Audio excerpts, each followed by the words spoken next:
to another episode of your favorite podcast, Democracy Games.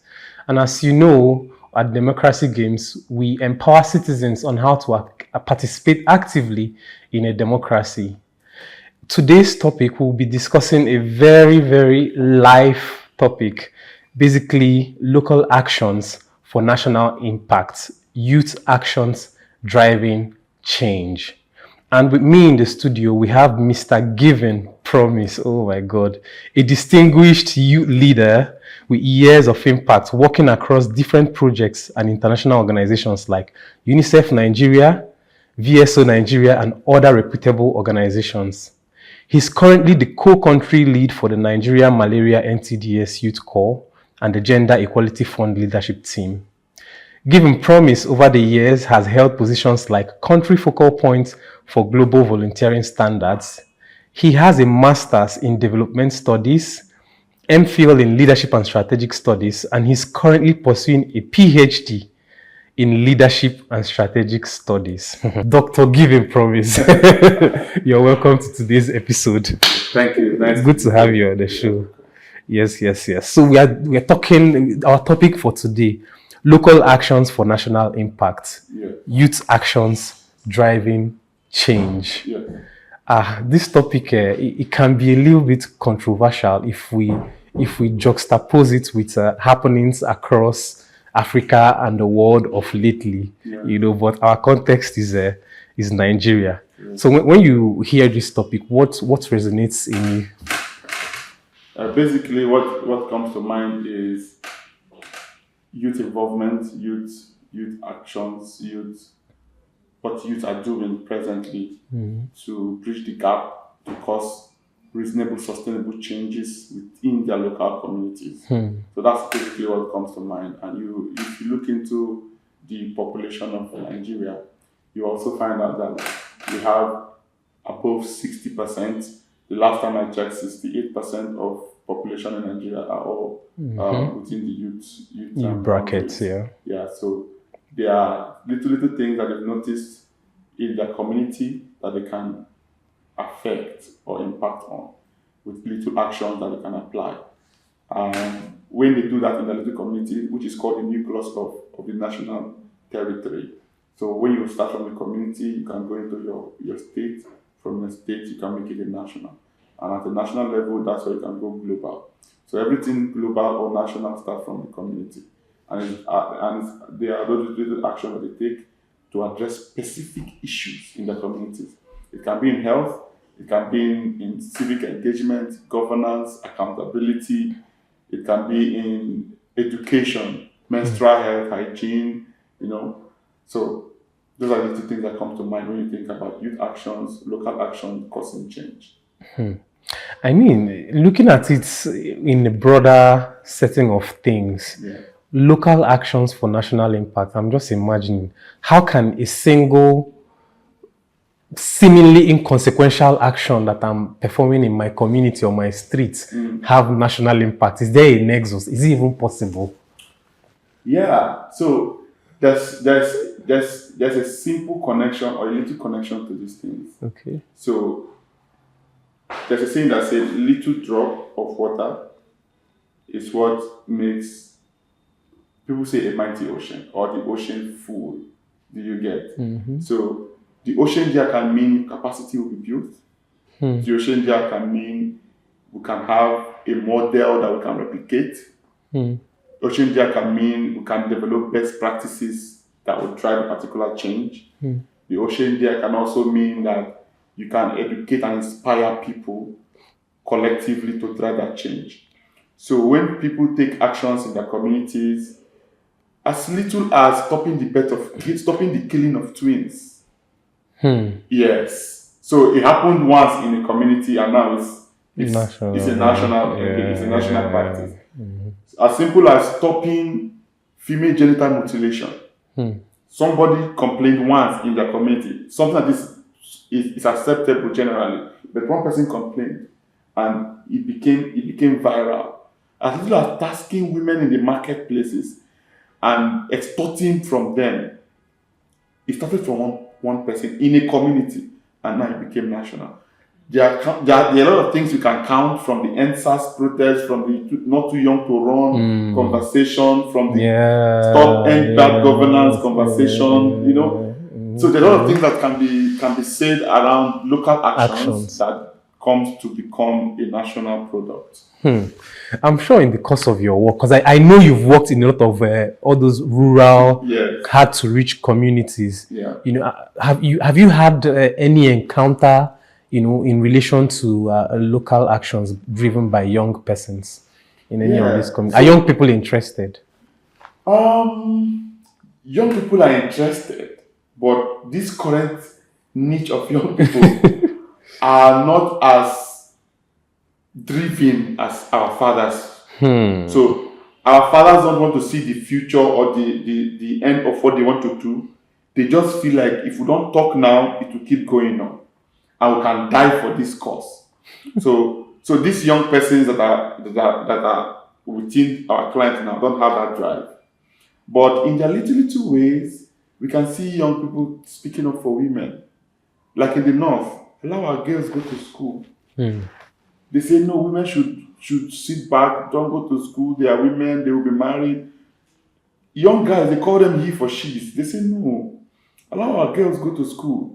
Allow them become enterprising to help us, the husband that will eventually marry them, to assist in the home front. Do you get? Sometimes, like the one that we are currently battling is the gender gap that exists with accessing healthcare facilities. So some women need validation from their men to actually access health facilities. But young people are rising up. These women are the first point of call for those issues, not their husbands. So allow them, if they are feeling a way in their body, let them go and explain to a professional that this is how I'm feeling. That allowing the woman die, and they will not find out that it's something that probably 200 naira paracetamol can cure, or giving the woman a mosquito net can cure. So young people are constantly every day rising up, causing change, and when this change is seen by a good number of people, they are replicated, they become a model for other states and other countries to start working on.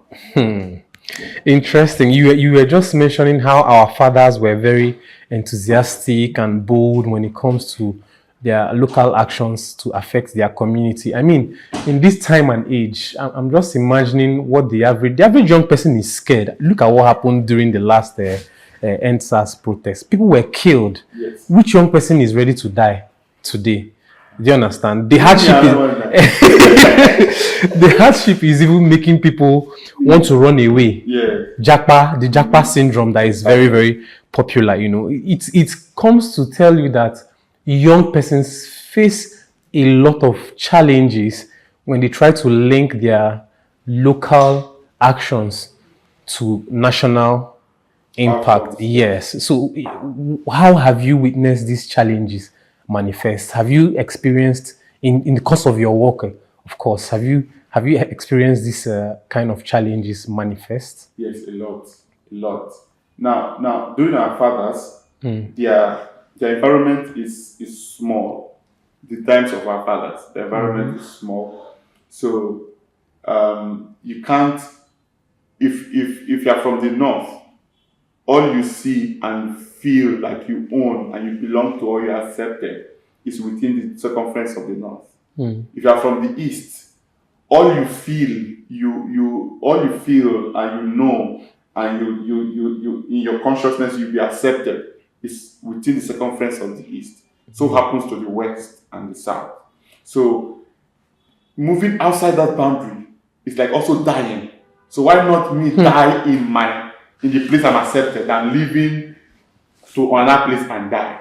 That's why sometimes you hear some of our fathers say, even if I die here, bring me back home and bury me. So they are ready to die there. But in our current times, if it's too much, I can leave Nigeria and go to UK. And I can become a citizen there. I can become an American citizen. I can live here and I can leave Abuja and I go to Lagos. And I'll find a way, I get a place and I'll stay there and start new life. So the boundaries have been expanded. So people see possibilities. And there's no need to die here when I can move over there. Do you get? So that's the difference between our fathers and the current youth population we have. And one of the things I think I feel is a cause for that is when the youth are excluded from making development decisions, when the youth are excluded from participating in or contributing in the development of their community, they don't feel the responsibility, or they don't feel that they are part of that community, and they will do nothing but leave you to have your way, do all you can until they are pushed to the wall. You now see protests, you now see riots, you now see probably some development mishaps that results to kidnapping, social vice inclusion that they all belong to. So those are things that we often face, and if we continue this way in the next 10 to 15 to 20 years, you observe that the people that you call Nigerians are not really the original Nigerians that owned Nigeria, because most of us would have run. Is the truth? Is the truth? Currently within the medical space, you know how many doctors have left? I'm living, yes. And most of them are married to doctors in UK, going to other countries, and if they are accepted there, they will stay there. They will stay there. And who will develop Nigeria first, if not the Nigerians that are existing now? And I mean also, if you look about it, I don't think maybe things are changing now, but in our time, like in our climb here, young persons are saying like, oh, just go behind and sit and just agree to what your elders are saying. You don't have any contribution to make. I don't know if you get what it's like. As a young person, you don't have anything to offer. Just stay here. We will make all the important decisions, and you just agree with us and go with the flow. That's what I'm saying. So when even the youth policy, let's go. Even the youth policy, how many youths we are?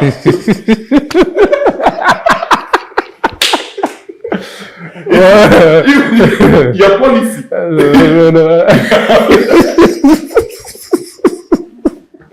Why are you laughing? I don't understand. You know what? So there are a lot of things that makes for participation, for ownership. And that's why some of us in the NGO space, we are also pushing for youth inclusion and participation. Okay. There's one thing that makes you feel in your family. Let me bring it down to your family.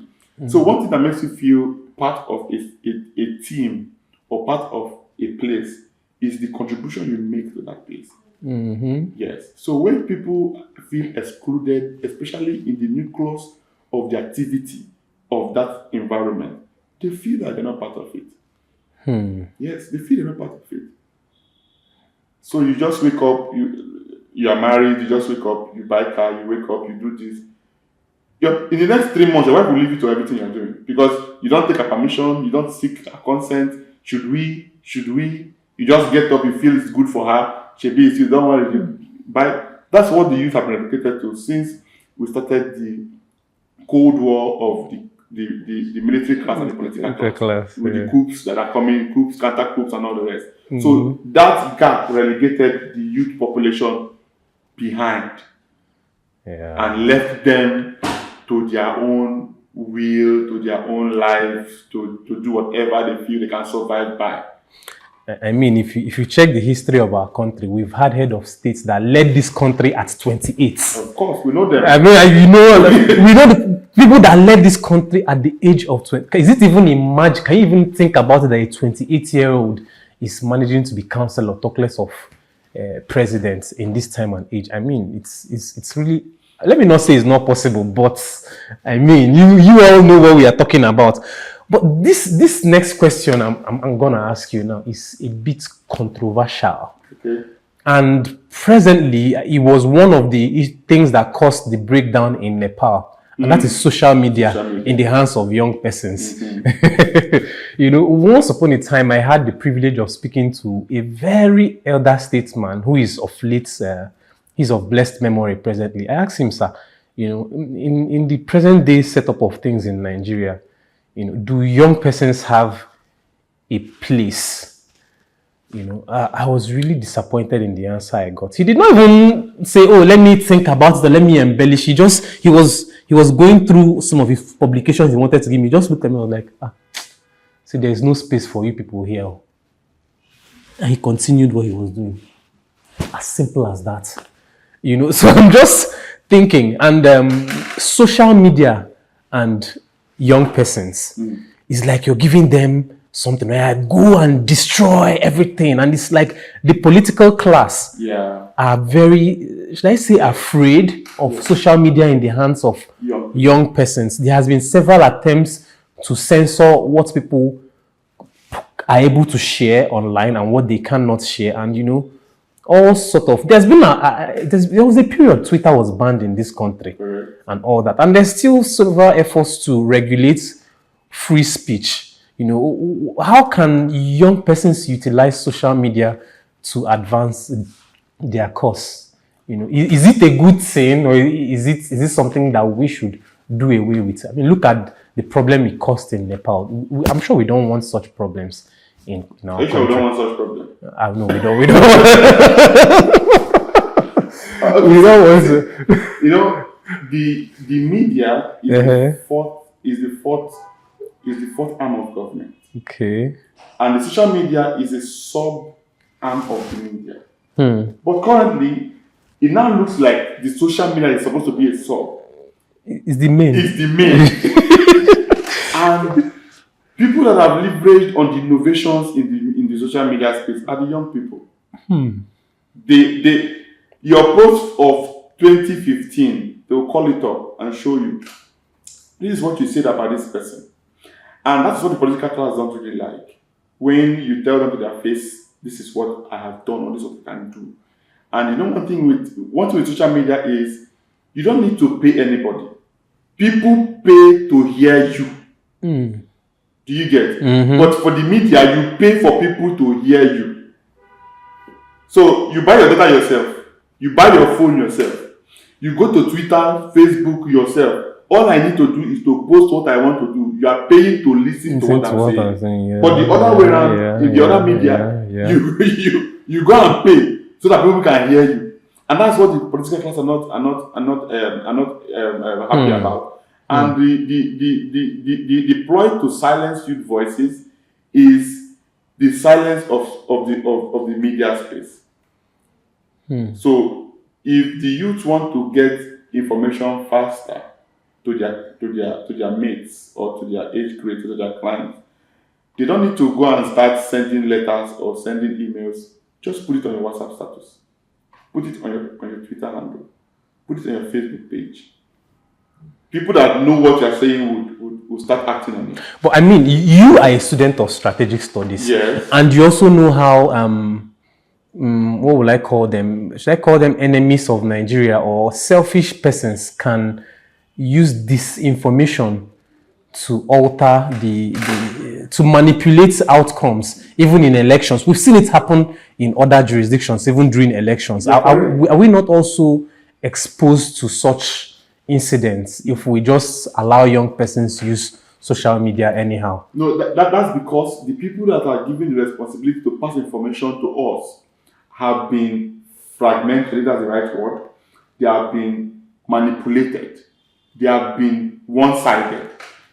Yes, because let's assume I'm the Minister of Information. I should have the first responsibility of informing the masses of everything happening. So they start doubting me when you are the first person to tell them news. And the doubt increases when I'm attacking you for telling them what is the truth. And with evidence. Social media is evidence. They kill 2 people in Lugbe, they will show you video, show you picture. And tomorrow, minister will come and say, no, ignore those things, they are lies. People will grow the doubt more on my person and my reputation and my office. So the youth have mastered the art of utilizing social media in driving change. They've mastered the art of informing their mates and creating so much awareness without spending nothing less than 10 gigabytes of data, which can be 5,000 or more now. And you have informed close to 3 million persons that are on the app. And that's what people are scared of because, of course, anything that is good, there's also a bad side of it. So while we are looking at informing and creating awareness about some things, election, this education, health, people are also there looking at how to manipulate information and cause confusion so that there will be a distraction within the media space. Yes, that's why we have the current policies that have been passed, misinformation, Fake speech. fake news, or yes. So those things that are being pushed by NOA. So that's why they are there, because when you have good side of something, you always have a bad side of something.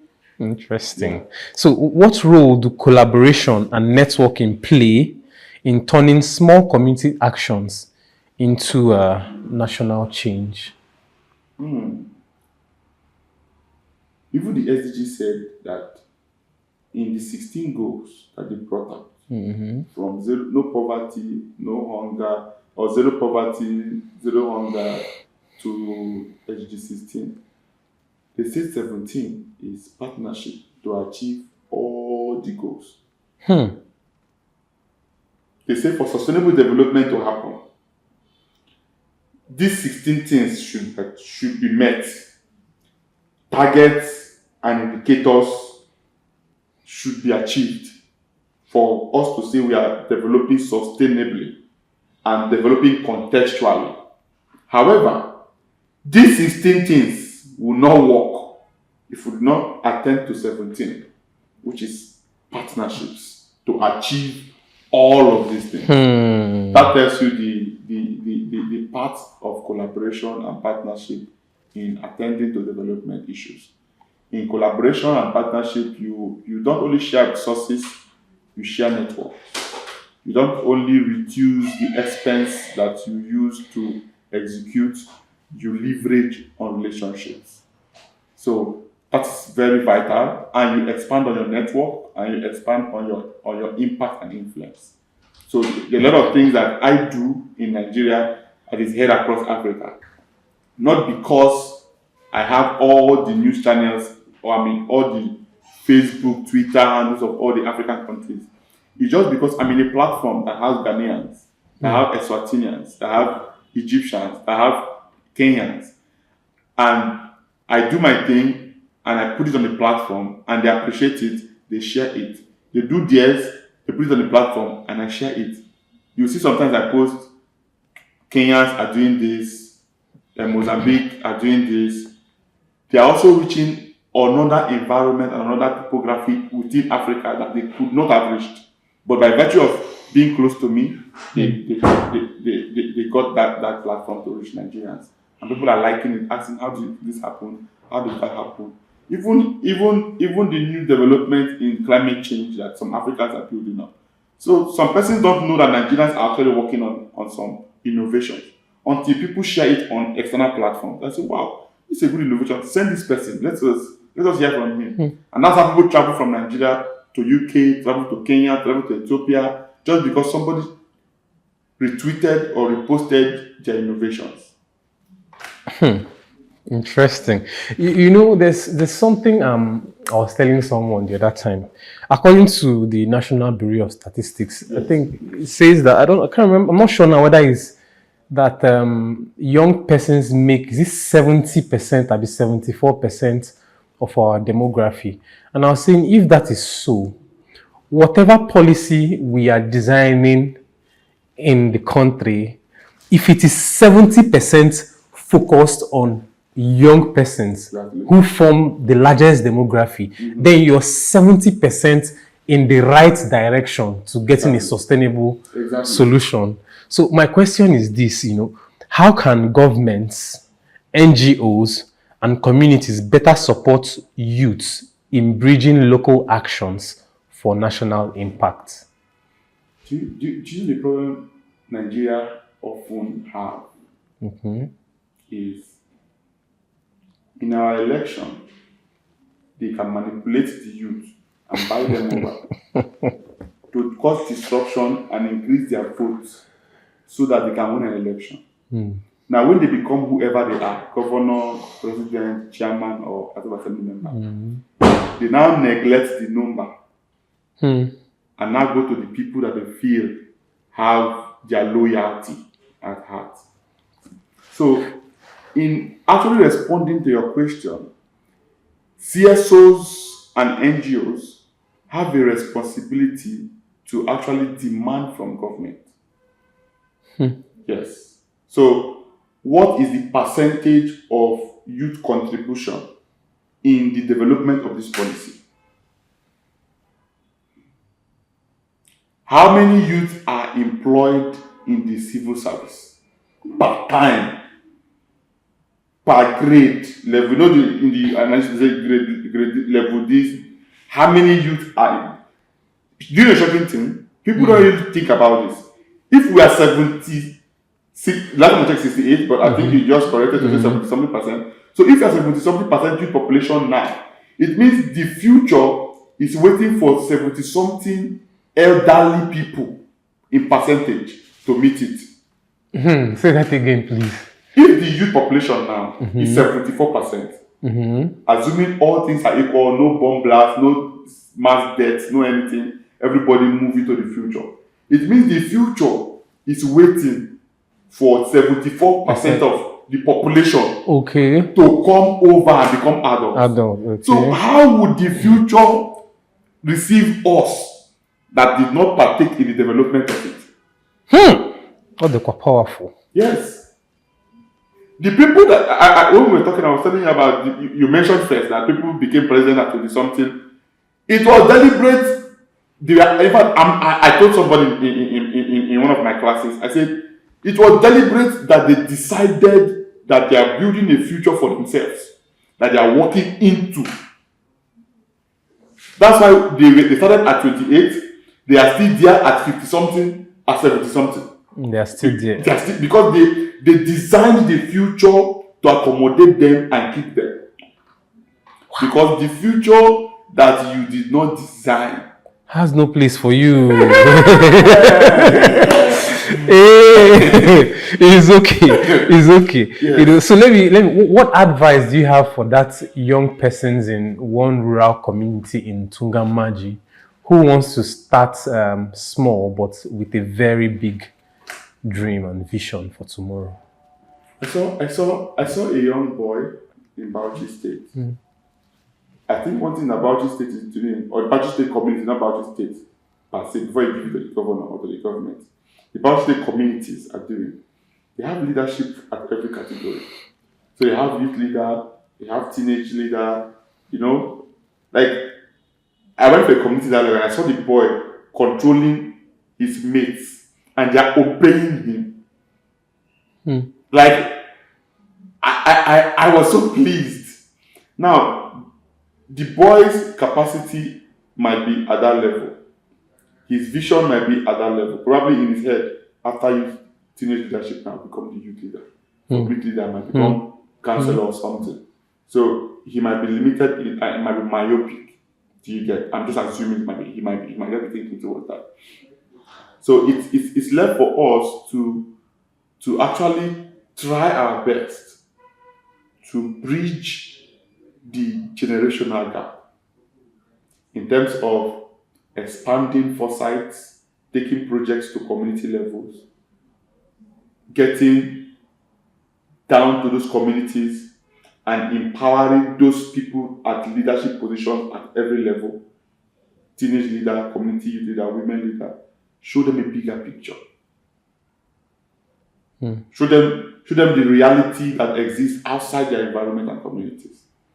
Now, what we just need to do is to tamper on the mindset of one person. Just tamper on the mindset of one person. How? If the person can see the future, it took only one person, Martin Luther King, to see the future and he came up with his vision and have a dream. If we can you don't need 10 persons. One person in each community that can dream a dream.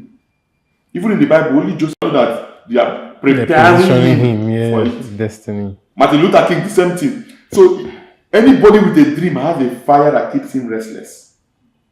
And that's what we in the CSOs are not doing. That's what the leadership in Nigeria are not doing. That's what we, the youth network, that are so-called youth network, are not doing. But you know the thing, the price of oil now is too much to fire the fire in the young people. They can no more afford the price of kerosene to keep their fire burning. So like me currently, I just saw on my PhD platform, school fees are started. Oh you my know, God. so if you want to do something, you start. You are distracted instantly. Your mother, some persons, their mothers can be ill, their fathers can be this. They might have issues. They are pursuing some things. So the government can be strategic in distracting youth at different platforms they find themselves. It can be political platforms. They will telling you ADC, people have changed to PDP. The ADC has now so they are just, to me, I feel like it's a script that somebody, okay, season 2, do this one. So Season 3, you do this one. To distract the people from being focused. And the youth have a lot of things to cater for. Your parents trained you to become a graduate, and you feel responsible to pay back. And you cannot neglect them and start pursuing national dreams. Yeah. You know, there's a saying that says, think global but act local. You know, why is it important for our youths who are acting locally? Why is it important for them to see themselves as global citizens? You know, first of all, Nigeria is not a local country. The people that will give responsibility to present us in public or in the eyes of the globe present us local. That's one. Nigeria is a continent on its own. You can't compare Nigeria to Gambia, you can't compare Nigeria to Ghana, you can't compare Nigeria to most of the African countries. I can mention a few countries in Africa that can be compared to Nigeria in terms of population, in terms of the capacity of the youth population, in terms of natural resources. Even the people we call bad governance, people leading the Nigerian bad governance, if you put them in a system, they will produce. That's what Nigeria is made of. So in trying to think global, it also brings, you need to build a consciousness for yourself. You know who Nigeria is. You know where Nigeria stands. People used to call us Big Brother, but now I don't think they used to call us Big Brother again. People of the African nation, you get. So it also boils down. It also boils down to national image and national value, and we don't have those. That's why it's only few people, and they are only the ones in the entertainment sector. There is this guy that did this chess guy that won. The chess champion, the Onakoye. So he started in a slum. He went on to become a Guinness World Record holder. And that's a very good example of people that think local, but they're acting global. Look at this our chef lady, Hilda Bassi. We have a lot of them. But you can't hear of innovators. You can't hear of system changers. You can't because nobody's interested in that aspect of development anymore. Do you get? So if you must think global, you must be disruptive. You must be disruptive. Go away from the box. There is no box. Tear it down. Let people hear you. And if you must stand out, you must make noise. If you must stand out, you must make noise. And social media is one platform that allows you to make a lot of noise. Interesting. Yeah. You know, just rounding up. Yeah. The last, just the Independence Day theme for the Independence Day celebration is basically all hands on deck.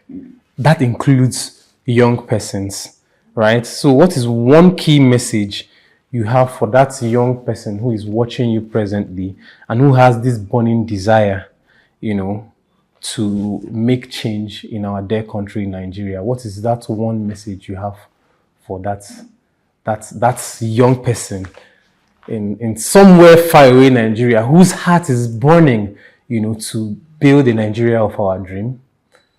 What is that one message you have for them about their power to drive change? My message is clear to every Nigerian youth. I am a proponent of change, and I also tell people you cannot change what you don't know. You can't change what you don't know. So knowledge is key in driving change. Knowledge is very key in driving change. The level of knowledge you have and have worked on gives you an equivalent amount of understanding within the environment and context of what you want to work on that knowledge with. And the level of understanding you have on a particular matter will inform the wisdom with which you use to manipulate within the context to get the solution you want. So I've told youths that I have spoken to at different forums that you need knowledge. Don't just say government is bad. How is government bad? So let us know that they are bad because if you look at this, there's no accountability, there's no transparency. So you put it out. You're not fighting the government. You're just telling them this is what we can do better. And after knowledge, there's a place for consistency, diligence. Let them know that if you come to giving and you discuss a particular matter, you would have enough things to go back home with because of the amount of knowledge he is consistent about in dishing out.